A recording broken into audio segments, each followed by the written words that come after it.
Olá, turma. Espero que todos estejam bem e totalmente motivados para aprender, para tirar as dúvidas, né, com a aula de hoje, já que essa aula tem por objetivo fazer a correção das questões propostas e, paralela a essa correção, eu vou estar também reforçando o conteúdo para tirar algumas dúvidas, né, se porventura tenha ficado da parte de vocês. E eu quero iniciar essa aula de hoje com essa imagem mostrando a regionalização do nosso planeta pelo nível de desenvolvimento socioeconômico, que vocês já conhecem essa imagem e é disso que se trata, né, a aula de hoje. É para a gente entender o que torna um país desenvolvido ser classificado como desenvolvido ou subdesenvolvido. Essa regionalização aqui, nós não podemos considerar ela como de uma forma homogênea, em que o fato desses países estarem aqui acima da linha, né, no norte, considerado desenvolvido, de que todos tenham o mesmo padrão de vida, né, que a população desses países tem o mesmo padrão de vida. Não é assim que funciona. E do mesmo modo, não significa que todos os países aqui têm uma péssima qualidade de vida, que todos vivem na pobreza. É disso que nós vamos estar falando e tentando assim compreender essas diferenças que existem, certo? Essa linha, ela não está baseada na linha do Equador. A linha do Equador está aqui, então nós percebemos que do hemisfério norte tem muitos países que é subdesenvolvido no caso, né? Que está considerado do sul, embora esteja no hemisfério norte. Então não se trata dessa divisão, mas é uma linha que foi feita propositadamente para separar alguns países que têm uma produção econômica melhor, uma industrialização melhor e também que favorece uma qualidade de vida melhor em relação às outras partes do mundo.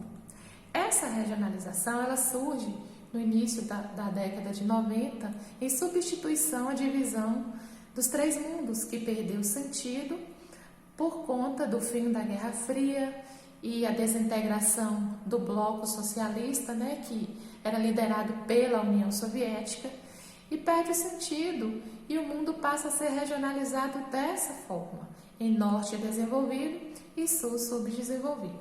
Eu queria fazer uma observação em relação à linha, que eu não encontrei uma imagem mais atual, mas esse grupo de países aqui, ó, Cazaquistão, que tem o Turcomenistão, Uzbequistão, esse grupo de países aqui que fazem parte da CEI hoje, que pertencia à União Soviética, são países ex-socialistas. Na verdade, essa linha que passa aqui, ela passaria aqui, certo?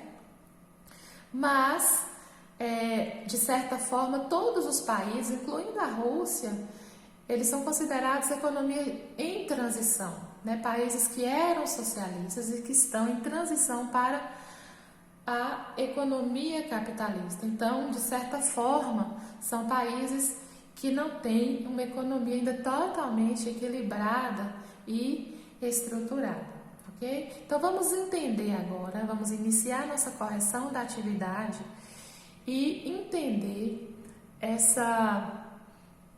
os critérios que classificam um país desenvolvido. Para um país ser desenvolvido, queridos, nós já aprendemos, né, na aula anterior, que não basta ter uma produção econômica grande. O PIB, né, ou o PNB desse país, ele não necessariamente não torna desenvolvido. O que vai tornar um país desenvolvido é a qualidade de vida oferecida à maior parte da sua população. E para a gente saber como é que está a qualidade de vida da população nesses países, a gente precisa analisar alguns indicadores sociais e econômicos, que seria a taxa de mortalidade infantil, a expectativa de vida, o coeficiente de Gini, o IDH, a taxa de analfabetismo, que na verdade o IDH, o Índice de Desenvolvimento Humano, é resultado da avaliação desses indicadores anterior, certo? A distribuição de renda, ver o nível, né, de desigualdade social da população. Tudo isso vai determinar se o país é desenvolvido ou não. Então, passando para a primeira pergunta, fala o seguinte: a regionalização do mundo em países desenvolvidos ou subdesenvolvidos está relacionada não somente aos aspectos econômicos, como já disse, mas também à qualidade de vida da população em cada grupo de países. Como eu mencionei os indicadores, esses indicadores eles precisam estar favorável para classificar esses países. E aqui eu trago para vocês a distribuição daquela lista de características, todos agrupadinhos para o grupo dos países considerados desenvolvidos ou subdesenvolvidos. Então, eu vou estar lendo rapidamente. Então, é desenvolvido o país que oferece elevado padrão de vida à maior parcela da sua população. São países altamente industrializados, com PIB ou PNB alto. Investem em educação, saúde, ciência e tecnologia. Possui índice de analfabetismo e de mortalidade infantil baixos, ou seja, poucos analfabetos, e morre pouquíssimas crianças antes de completar 1 aninho de idade, né? Para cada grupo de 1.000 crianças nascidas vivas, que nós vamos estar falando dessa definição a seguir. A expectativa de vida nesses países vai além dos 70 anos de idade, porque menos do que isso significa que a qualidade de vida não está promovendo longevidade para esses habitantes. Então, quando a expectativa de vida passa de 70 anos de idade, então significa que a qualidade de vida é excelente. Possuem uma renda per capita alta, ou seja, a renda por pessoa é favorável, né, a um poder aquisitivo, a um poder de compra que vai oferecer uma condição de vida adequada, né, para essas pessoas. E geralmente o IDH desses países é considerado elevado ou muito elevado. Então está distribuído aqui as características para um país desenvolvido. Então veja que não basta ter só uma economia alta, porque senão o Brasil estaria nesse grupo, a China estaria nesse grupo, e não estão por conta da deficiência nos aspectos que favorecem uma qualidade de vida para a maior parcela dos seus habitantes. Então, o que sobrou aí dos itens, né, das características para países subdesenvolvidos? Tem uma péssima distribuição de renda e uma grande desigualdade social, possui altos índices de analfabetismo e de mortalidade infantil. Então, há muitos analfabetos. Depois nós vamos entender o que se encaixa nessa taxa de analfabetismo e de mortalidade infantil. Possui uma renda per capita baixa, ou seja, o poder aquisitivo por pessoa é baixo e que não promove uma renda suficiente para ter uma vida favorável com qualidade. São poucos industrializados e dependem economicamente da tecnologia de outros países. Esses países eles ficam na dependência de importar as matérias-primas, mas acabam exportando muito mais do que importa, o que os leva a possuírem dívidas externas muitas vezes impagáveis. Então, isso são as características dos países subdesenvolvidos, ok? Então, vamos entender cada um desses itens na sequência das perguntas. A segunda pergunta pede a definição para PIB e PNB. Sabemos que PIB significa Produto Interno Bruto e PNB significa Produto Nacional Bruto. Então, vamos entender cada um desses. O PIB ou PNB são indicadores econômicos de um país que entra na avaliação para classificar se o país é desenvolvido ou subdesenvolvido. O que seria o PIB? O PIB é a soma de todas as riquezas produzidas em um país ou região durante um determinado período, geralmente é um ano, mas há lugares que faz a cada 3 meses. Isso é relativo, mas o normal é um ano. Considerando produções e serviços realizados pelas empresas instaladas no local, sendo elas estrangeiras ou não.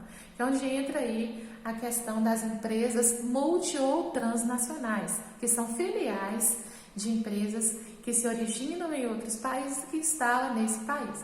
Então, no valor do PIB de um lugar, vai contabilizar a soma de todas as riquezas que são produzidas dentro, por isso que fala produto interno, dentro do país, seja de empresas nacionais ou seja de empresas estrangeiras. Outra coisa que eu quero ressaltar, queridos, é que no valor do PIB não considera o processo produtivo, mas o valor final do produto, certo? Então, o valor pelo qual se vende a roupa, se vende o pão, se vende o material de limpeza, de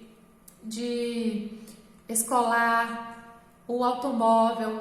O valor final é que vai ser contabilizado no PIB, não é o processo, né? Não é as etapas, a matéria-prima que foi utilizada preço a preço, não, mas o valor único que vai contabilizar na soma do PIB.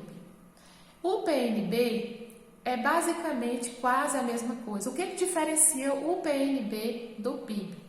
Representa o PNB, Produto Nacional Bruto, representa um dado mais abrangente, pois enquanto o PIB se refere apenas à dinâmica econômica interna, o PNB é a soma de todas as riquezas produzidas dentro do território, ou seja, envolve o valor do PIB, mais o capital que entra no país vindo do exterior e menos o capital que sai. Qual seria o capital que sai? Lembrando que, enquanto o PIB, o capital, né, o lucro das empresas estrangeiras instaladas vai contabilizar no PIB, que é produção interna. Mas esses países, no momento, eles vão enviar para os seus países de origem os lucros dessas empresas. Então, nesse caso, esse valor ele vai sair. Então, no caso aí, não faz parte do PNB. Ele vai sair para entrar no PNB do seu país de origem.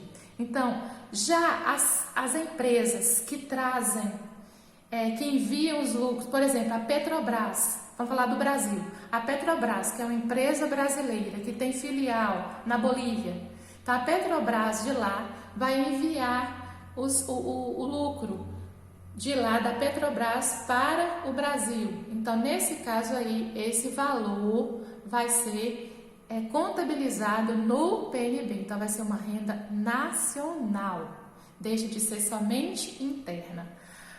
Às vezes também se coloca nesse fator aí de entrar ou sair dinheiro gasto em turismo. Então, turistas de fora que gastam no país, então acaba esse dinheiro aí sendo contabilizado também no PNB. Então, o PNB é o valor do PIB, mais o dinheiro que entra do exterior, menos o que sai. Ok? Compreendido, queridos? Então, vamos para a próxima pergunta. Define uma empresa multinacional ou transnacional. Eu acabei já respondendo essa questão quando falei de PIB e PNB. Então, multinacionais, também conhecidas como transnacional, são empresas que possuem matriz no país e possuem atuação em diversos países. Geralmente são grandes empresas que instalam filiais em outros países em busca de mercado consumidor, energia, matéria-prima e mão de obra baratas. Então, geralmente, a maioria das filiais de empresas multi ou transnacionais nos países do mundo são de países desenvolvidos. Aqueles países que se industrializaram primeiro, queridos, aqueles países que colonizaram o mundo ou que tiveram a colonização de povoamento, que não foram explorados, então esses países se desenvolveram mais cedo e eles acabaram indo em busca, né, de mais lucros, né, para suas economias. E aí eles acabaram expandindo, se espalhando pelo mundo através da instalação dessas empresas nos países mais pobres do mundo. Nesse caso, o país mais pobre recebe, por quê? Porque precisa desse investimento, vai gerar empregos no país pobre, acaba favorecendo assim a melhoria, né, na economia. Em contrapartida, gente, os países que instalam têm muito mais vantagens. Os governos dos países pobres, eles incentivam, tiram impostos, gente. A questão das leis ambientais são amenizadas para que venham essas empresas, para gerar emprego e também trazer a tecnologia, gente, e tornar o país industrializado. Na verdade, vocês sabiam que os países emergentes, considerados emergentes hoje, dos subdesenvolvidos, eles meio que se tornaram emergentes por conta dessa industrialização, dessa tecnologia vindo como incentivo para esses países? É assim que os tigres asiáticos cresceram, o Brasil, o México, a África do Sul, a Argentina, que nós vamos estar falando mais adiante. Exemplo de empresas transnacionais, Coca-Cola, que é dos Estados Unidos, tem filiais em quase todos os países do mundo, a Nestlé, que é suíça, a Nike, que é também dos Estados Unidos, Toyota, japonesa, McDonald's, empresa dos Estados Unidos, Ford, Estados Unidos, e eu citei aqui a Petrobras, que é brasileira, né? Nós tínhamos que estar aqui. Por questão de curiosidade, eu coloquei essa listinha aqui, viu? Não faz parte da resposta da atividade, não, mas só para vocês verem essa ordem aqui, o valor do PIB para 2020 e a ordem que eles estão. O Brasil caiu no PIB por conta da pandemia, gente. Então, o Brasil está na 12ª posição. Eu não vou estar citando para a gente ganhar tempo, mas vocês observem, viu? E veja que a China está encostando. A previsão a previsão da economia mundial é que a China até 2025 passaria os Estados Unidos no PIB, viu? Nessa produção econômica. A quarta questão, queridos, explique o que é renda per capita num país. Renda per capita significa por cabeça, por pessoa. E aqui é a média de quanto é o valor médio de quanto cada pessoa recebe ao ano nesse país. E como é que é feito esse cálculo? Né? Respondendo à quinta questão aqui, esse cálculo se divide, né, o valor do PNB, que o PNB, queridos, lembram, é o Produto Nacional Bruto, que inclui o valor do PIB, mais o valor que entra menos o que sai do país. Antes, hoje coloca assim, valoriza-se demais essa renda nacional bruta per capita, porque pega assim o valor geral. E isso vai entrar na avaliação do IDH, que a gente vai estar falando mais adiante, viu? Então, o PIB per capita pega só o valor do PIB, mas a renda nacional bruta per capita pega o valor do PNB. Então, divide o valor do PNB pelo número de habitantes e teremos aí a renda per capita de um país, que ela acaba sendo irreal, ela acaba sendo um pouco falsa, porque se a gente for pegar o valor que resulta por pessoas, nós sabemos que as pessoas no país não recebem igual, mas é necessário essa média para se ter uma ideia do desenvolvimento, né, desse país, de como é que está o poder aquisitivo, né, de cada pessoa naquele país e como essa renda está lhe proporcionando qualidade de vida ou não. O que indica a taxa de analfabetismo, a taxa de mortalidade infantil em um país? Esse é um indicador muito forte que é importante, gente. Por quê? Porque se muitas crianças morrem antes de completar um aninho de idade, significa que a qualidade nesse país está péssima. E isso não é favorável, isso não seria interessante para esse país. Quem é que entra nessa taxa de mortalidade infantil? O número de crianças para cada grupo de 1.000 crianças que nascem num país, conta-se aquelas que morrem antes de completar 1 aninho de idade. Então, essas crianças que morrem antes de completar 1 aninho de idade faz parte da taxa de mortalidade infantil. E o país que tem um número alto de crianças que morrem, queridos, ele está fadado, ele é um forte candidato ao subdesenvolvimento, à pobreza.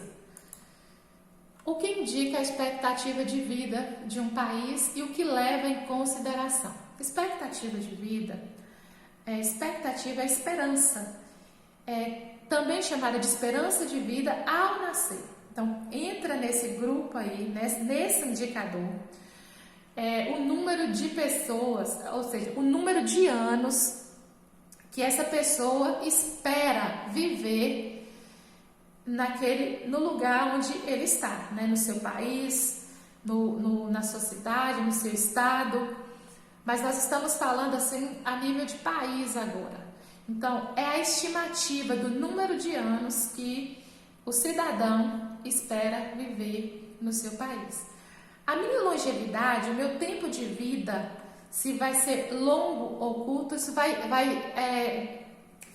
depender de vários fatores.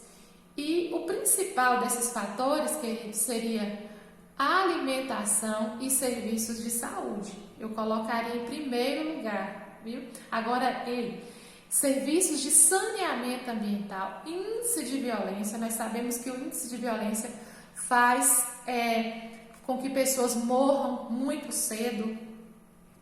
A poluição, as condições higiênicas, sanitárias daquele lugar, as condições de moradia, tudo vai determinar. Educação, porque se você tem uma educação de qualidade, você vai com certeza encontrar trabalho, né? Vai fazer parte do mercado de trabalho, então você vai ter um poder aquisitivo que vai lhe favorecer aquilo que seja suficiente para te dar uma qualidade de vida, ok? Vamos passar para a próxima. Aqui, por questão também de curiosidade, eu coloquei, tem no material que eu enviei para vocês, as maiores expectativas de vida do mundo. Então veja aqui, gente, que a maioria que é da Europa, tirando aqui Japão, Israel, que é da Ásia, gente, e Austrália, que é Oceania, os demais aqui é tudo Europa. Lembra que a Europa foi onde teve os países que se industrializaram primeiro e colonizaram a maior parte dos países do mundo. Então isso também implica, né, no desenvolvimento desses países. Aqui, queridos, ultrapassa 80 anos de idade. Excelente a expectativa de vida. Já aqui as menores, a maioria, gente, é de países da África subsaariana. Então, tirando aqui, quer ver? Afeganistão, acho que é só Afeganistão. Os demais países aqui, tudo é África. Todos aqui têm uma expectativa de vida em anos que vai abaixo de 50 anos de idade. Isso é terrível. É triste isso. Gente, não significa que quando fala que a expectativa de vida de um país é 75, 80, 82, 83, que o habitante vai chegar naquela idade e morrer. É só uma estimativa, uma média. Ele pode passar até dos 100 anos de idade. Quanto maior for essa expectativa, melhor qualidade de vida o país tem, mais desenvolvido ele é, ok?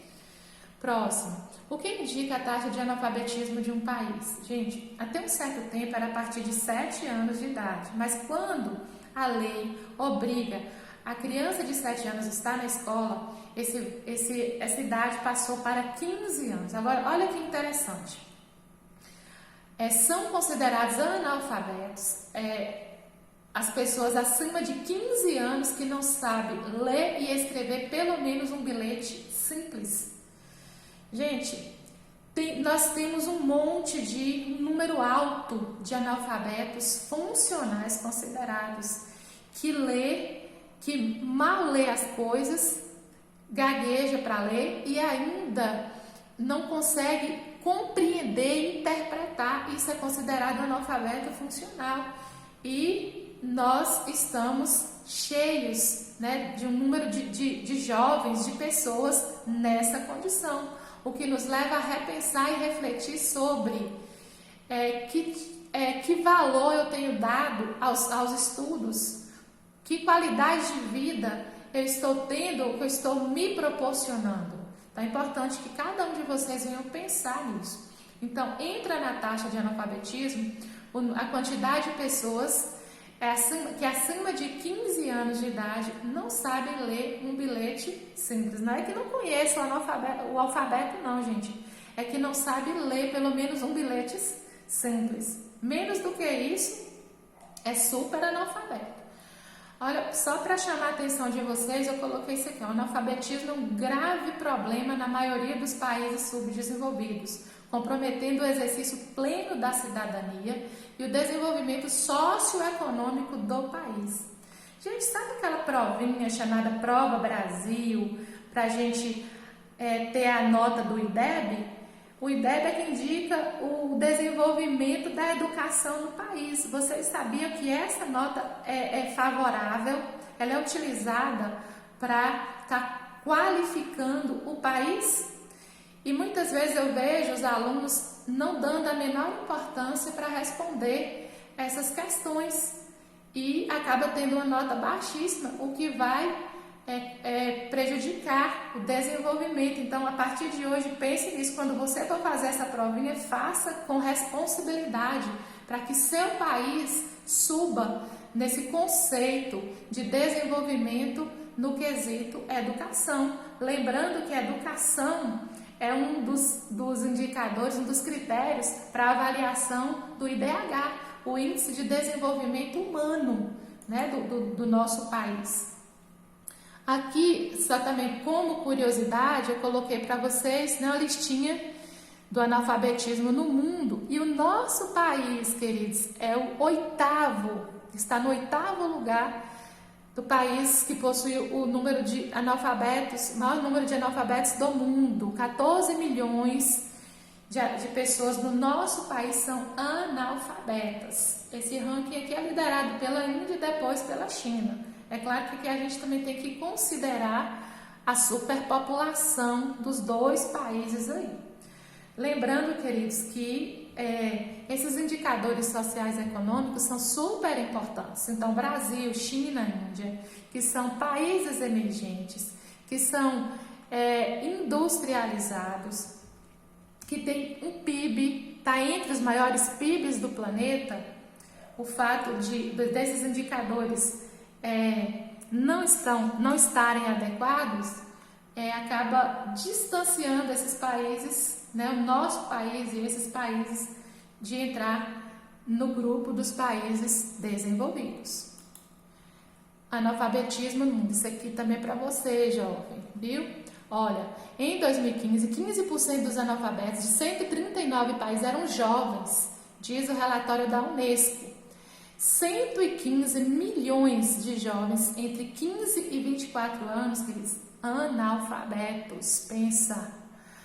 E 643 milhões são maiores de 24 anos, considerados analfabetos. Esse gráfico aqui foi elaborado em 2017, é informação recente.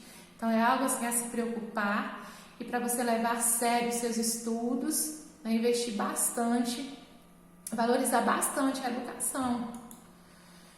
Defina coeficiente de Gini. Gente, para se avaliar o IDH, considera o quesito saúde, considera a renda per capita, né, o poder aquisitivo de cada pessoa no país e educação. Só que foi criado o coeficiente de Gini para poder avaliar os níveis de desigualdade social, porque não tinha como entrar. Então, o coeficiente de Gini acaba avaliando os níveis de desigualdade social dentro de um país. Então, aqui respondendo, o coeficiente de Gini ou índice de Gini é um dado utilizado para medir o índice de desigualdade social. Ele analisa a correlação entre as populações mais pobres e as mais ricas, classificando-as conforme os níveis de renda. Isso aqui eu trouxe como curiosidade para vocês. De 108 países analisados, nosso país é o 10º país mais desigual do mundo. Gente, o coeficiente de Gini, ele é medido de 0 a 1. Então, quanto mais próximo de 1, mais desigual é o país. Quanto mais próximo de 0, melhor é a distribuição de renda. Então, nós temos aqui, nos primeiros lugares, como países de excelente distribuição de renda, de igualdade social, Ucrânia, Eslovênia, Noruega. Os 3 aqui, Europa, Finlândia também Europa. Olha, o Japão está na 26ª posição. Os Estados Unidos na 66ª posição. O Brasil, gente, na 99ª posição, 0,515. Seria o valor do coeficiente de Gini do nosso país.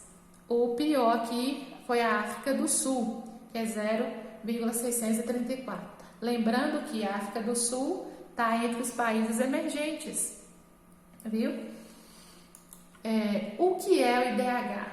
Acho que vocês já estão bem entendidos sobre Índice de Desenvolvimento Humano. O que é que esse indicador ele avalia? Ele avalia a qualidade de vida das pessoas. E para isso, ele considera aqueles itens que eu falei anteriormente que nós vamos ver de novo. Então, é um índice socioeconômico medido anualmente que avalia o desenvolvimento, qualidade de vida das pessoas e o progresso de uma localidade. Serve para analisar a perspectiva de desenvolvimento humano, além dos indicadores econômicos como o Produto Interno Bruto e a renda per capita, que é a renda por pessoa. E como se calcula o IDH? O IDH, que foi criado pela ONU, Organização das Nações Unidas, e é a ONU que calcula o IDH. A ONU, gente, é uma organização que ela é basicamente representada pelos 193 países que são membros dela. Então, a ONU são 193 países do mundo. E mais adiante eu vou estar fazendo um vídeo só sobre a ONU para vocês. Então, quando se trata... o IDH é calculado pela Organização das Nações Unidas, ONU, quando se trata de países, viu? A ONU só faz esse cálculo quando é relacionado a países, com base nos indicadores sociais de avaliação estabelecidos. Então, a ONU passa a ter acesso aos valores dos indicadores que está relacionado à saúde, à renda per capita e à educação daquele país e calcula. Desses indicadores, uma média é feita colocando os locais analisados em uma ordem que varia de 0 a 1. Quanto mais próximo de 1, melhor é a qualidade de vida daquela localidade. Então, mais próximo de 0, mais subdesenvolvido, péssima é a qualidade de vida daquela localidade. Que fatores são levados em consideração para o cálculo do IDH? Como eu falei anteriormente e reforçando aqui agora, a renda bruta per capita da população, ou seja, o valor do PNB dividido pelo número de habitantes, né, chega-se a um valor que inclui a produção, tá vendo, das riquezas somada à remessa de divisas recebida por um país ou território, que se trata, né, do PNB, dividido pelo número de habitantes. A expectativa de vida, que é quanto o cidadão ele espera viver, a estimativa de vida que ele espera viver naquele lugar que ele vive, né, no seu país. Então, referente à esperança de vida da população ao nascer e o acesso à educação, medida pelas taxas de alfabetização, escolaridade e o número de matrículas efetuadas. Então, é muito importante levar a sério a educação.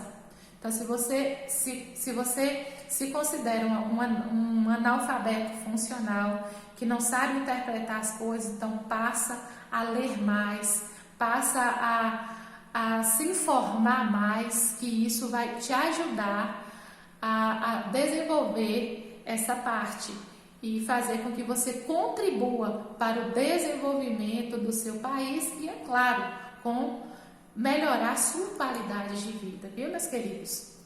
Como estão classificados os países pelo nível de desenvolvimento humano? Gente, o IDH ele é classificado em baixo, médio, alto, muito alto. O alto pode ser também chamado de elevado e o muito alto também de muito elevado. Como eu disse para vocês anteriormente, é de 0 a 1. Então vamos supor aqui a prova, né? Sua nota da prova é de 0 a 10. Se você tirar 5, você está na média, mas abaixo de 5 você está no vermelho. É o mesmo caso para os países de IDH baixo. Eles estão fora do padrão adequado de qualidade de vida. Então, tem que ser no limite aí 5 tá adequado. Abaixo disso tá ruim. Desenvolvimento humano médio. Se você tira de uma nota de 5 a 6,9, você é um aluno mediano na sua nota de prova. É o mesmo caso dos países que obtêm esse valor do IDH entre 0,500 e 0,699. Se você é um aluno que tira uma nota de 7 a 7,9, você está suficiente, tá bom, é considerado um aluno bom. Então, é o mesmo caso para os países que têm esse valor de IDH, ele está com IDH considerado alto. E se você é um aluno que tira nota acima de 8, você é um aluno excelente. Então, os países que têm o valor do IDH acima de 0,800, ele é excelente. Ele possui o desenvolvimento, a qualidade de vida desses países, das pessoas desse país, são excelentes, ótimas qualidades de vida, ok? Aqui eu trouxe como curiosidade, depois vocês pausam o vídeo, observa, viu? Pelo número que eu classifiquei para vocês entenderem, pelo número, por que esses países são considerados IDH altíssimo, né? Muito elevado, tá? Acima de 0,900. O IDH alto, entre 0,700 e 0,799. Aqui de 0,500 a 0,699 IDH médio e abaixo de 0,500 IDH baixo. Veja aqui que são países da África, gente, para variar. Aqui é o indicador, o índice combina indicadores em saúde, educação e renda, que se trata da classificação aí por IDH de uma forma geral. Gente, olha, eu queria chamar a atenção só aqui, depois vocês observam direitinho. O Brasil caiu 5 posições em um ano. O país estava na posição 79ª, 79 em 2018. O Brasil foi para a posição 84ª, queridos. Hoje o IDH do nosso país é 0,765. O fato do Brasil ter um IDH alto, eu colocaria entre aspas, que a gente sabe que a distribuição de renda no nosso país é péssima, a desigualdade social é alarmante, como nós vimos, né, anteriormente, está entre os 10 países mais desiguais do mundo. Então isso dificulta países como o nosso ser classificado, queridos, como um país desenvolvido. E aqui liderando esse ranking, Noruega, Irlanda, Suíça. Olha Hong Kong aqui, gente, um dos tigres asiáticos, né? 4º lugar, Islândia. Chile, gente, o Chile está bem à frente do nosso país. A Argentina, né? Uruguai, queridos, está bem à frente. Cuba, Peru, Colômbia. O IDH desses países ultrapassaram o Brasil. Então, é preocupante isso. Defina países emergentes e dê exemplos.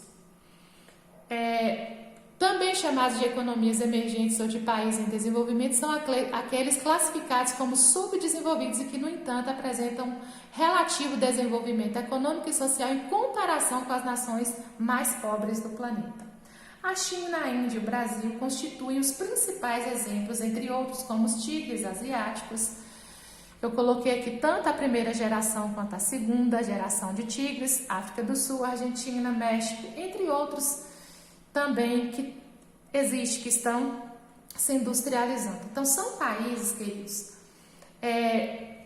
de economia pobre, vamos colocar, não seria nem de economia pobre, considerados subdesenvolvidos pela qualidade de vida, mas que teve um grande desenvolvimento econômico nas últimas décadas. Eles se industrializaram e elevaram o valor do seu PIB. Então, esses países, como eles surgiram recentemente, eles passaram a ser denominados de emergentes.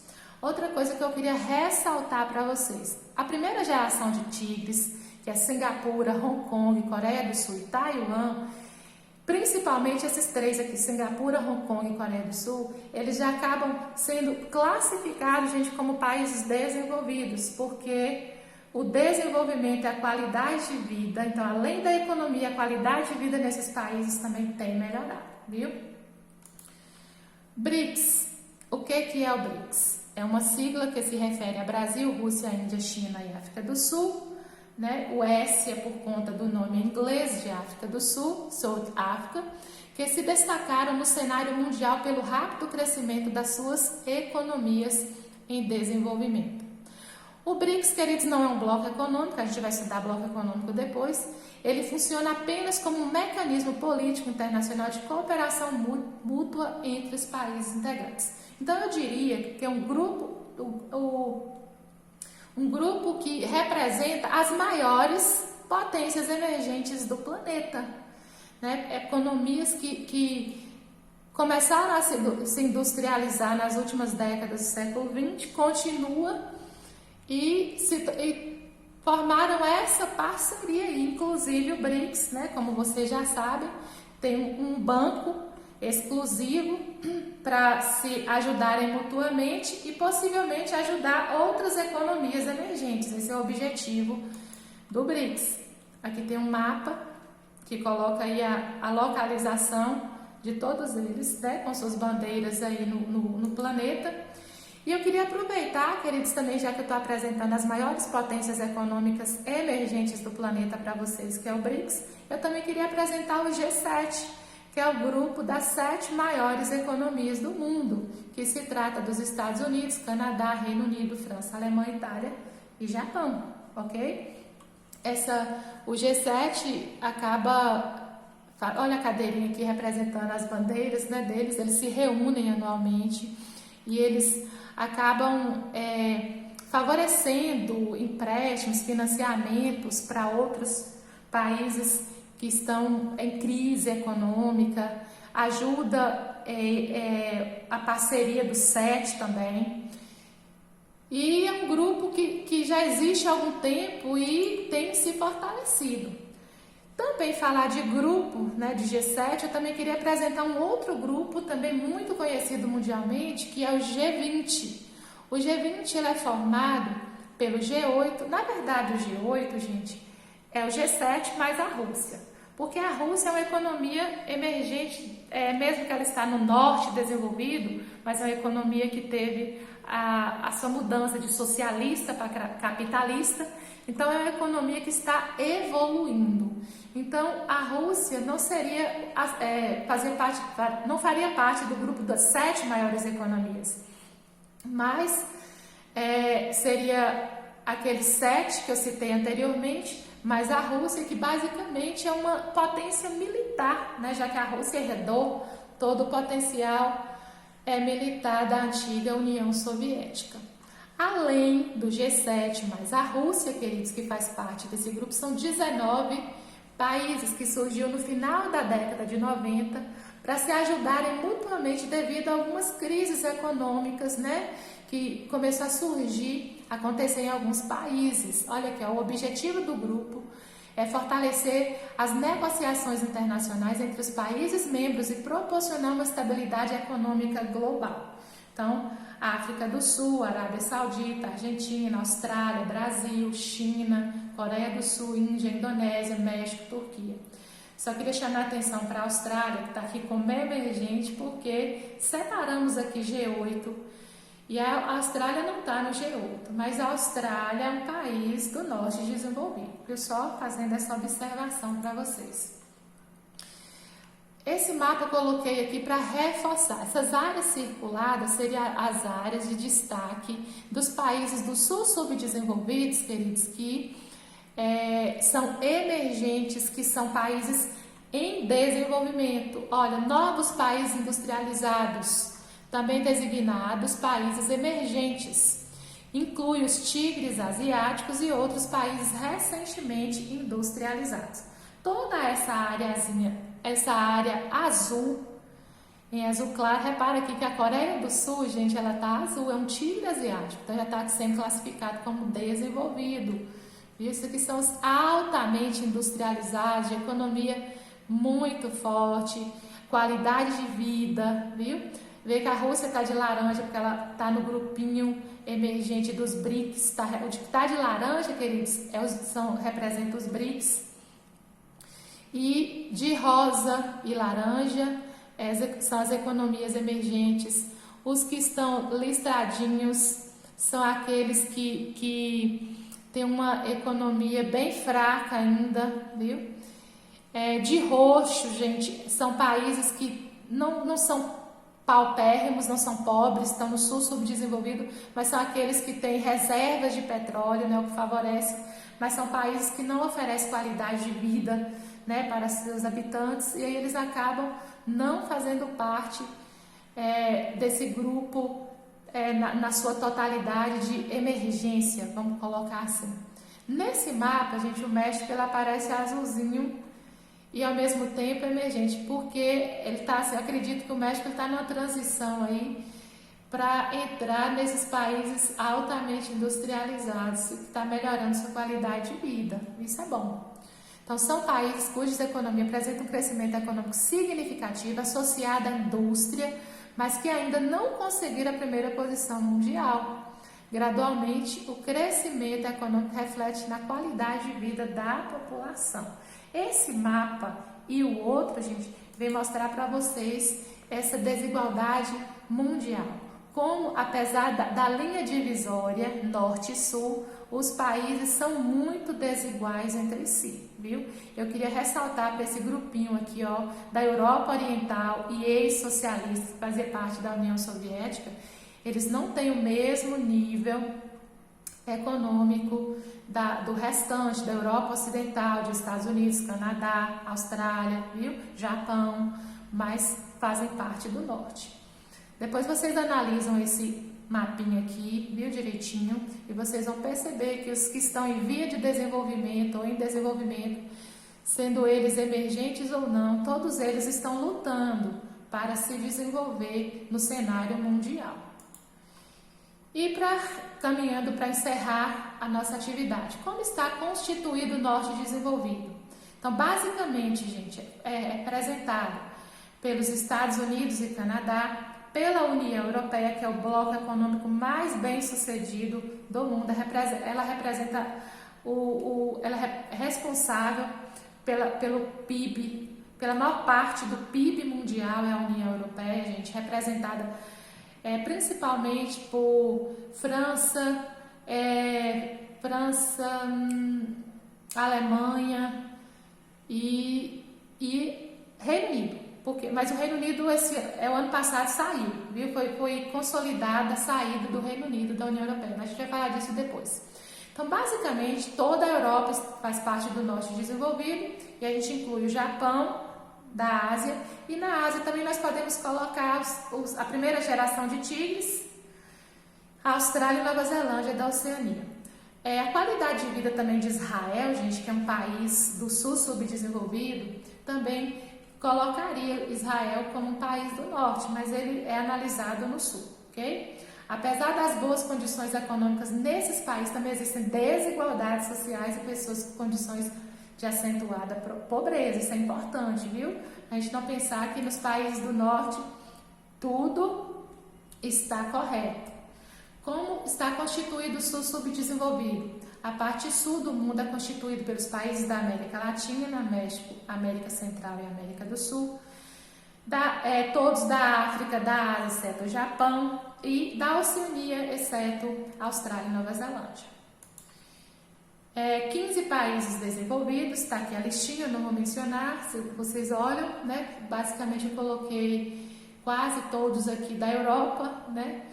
E aqui 15 países subdesenvolvidos que hoje, né, queridos, prefere-se não falar mais de países mas países em via de desenvolvimento ou em desenvolvimento, e eu citei aqueles aqui que estão na categoria assim, de economias bem fracas e desenvolvendo. Eu fiz uma mesclagem aí de países não industrializados.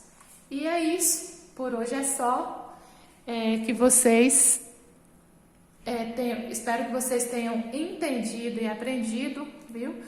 Qualquer dúvida, tiram suas dúvidas comigo, ok? Um beijo no coração de vocês e até a próxima.